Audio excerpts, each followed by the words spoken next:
I rise with the intention of disrupting the normal business of the United States Senate for as long as I am physically able.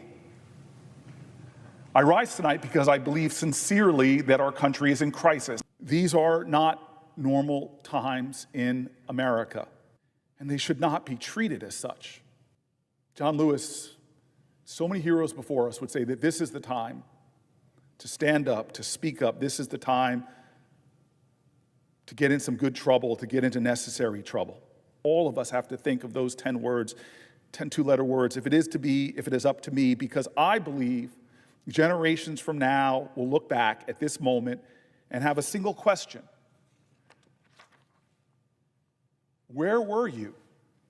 We have a president who's come in, and one of the first things he's done in 71 days is insinuate fear and insecurity about Social Security by threatening it, by telling lies about it, and by having somebody like Elon Musk calling it a Ponzi scheme, and that's why we get fear. And then they take a hatchet to the actual agency that undermines its ability to deliver service in a good way.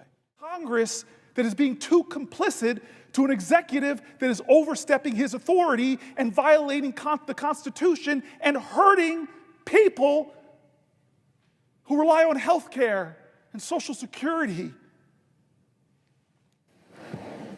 I'm reading these stories, sir, because the voices of the Americans that don't have the privilege that the 100 of us don't get to stand here, but I believe the power of the people is greater than the people in power. That's the ideals of our democracy and our Constitution. Placing tariffs on our biggest trade partners is beyond unfair. This drives the cost of goods up, and the consumer is the one who ends up paying the increase. Even with universities that got too woke and had too excesses, the antidote to that isn't to try to shut down the thought of the left. It's to try to make a fair, more competitive marketplace for ideas from all around the political spectrum.